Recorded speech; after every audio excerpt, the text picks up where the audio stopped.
Now we will see about NFA. As previously video we have seen about DFA, the same definition like NFA only. That is A equal to Q summation delta and Q naught F.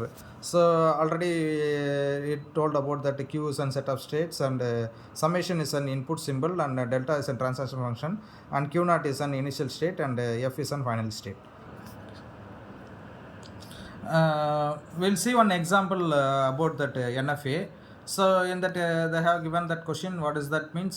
Design a NFA which accepts a set of all the strings where second last symbol should be 1. So this is a condition they have given. Okay, for this condition we need to write a language.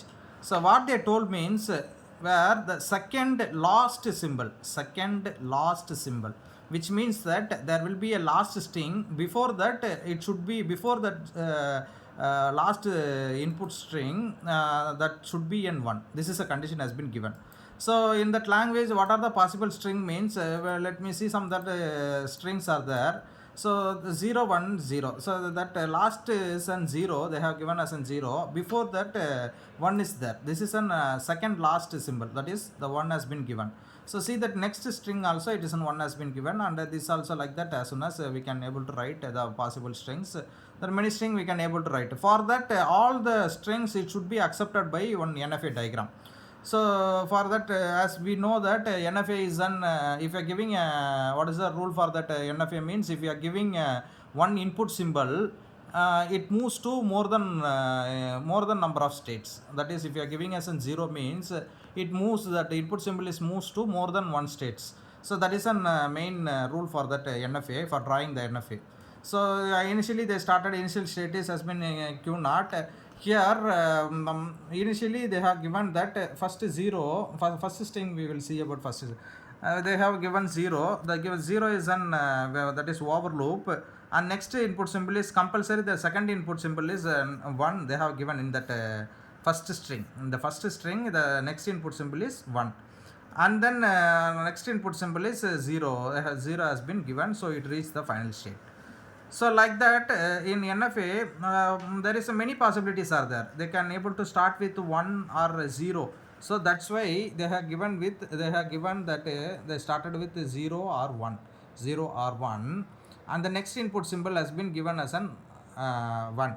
So the 1 is given, and the ending state is whether it is an 0 or 1, whatever it may be. The last symbol whatever it may be, whether it's two possibilities only, whether it is an 0 or 1, any one possibility. So that has been given like this, 0 or 1. So it has been ended. So this is about the NFA diagram. When going with the transaction table, so before previously seen that that is Q naught. In transaction table you have to write all the states, what are the states is available there. So Q naught, Q1, Q2, and input symbol, what are the input symbol. So for that we need to write that if you are giving a Q naught as an 0 means it moves to Q naught. If you are giving Q naught of 1 means, see this is a main thing. In DFA we can't able to write like this, because in DFA there is a possibilities of only one state. But in NFA, see this, if you are giving as an Q naught of 1 mean it moves to Q naught as well as an Q1. So this is an NFA. This is a main difference between that DFA and NFA. So like that for the Q1 0, if you are giving to move to the Q2, and Q1 from Q1 to 1 means if Q1 we are giving 1 as an input means it moves to Q naught. There is no input symbol for the Q naught, so we given as an pi state. This is a concepts of NFA.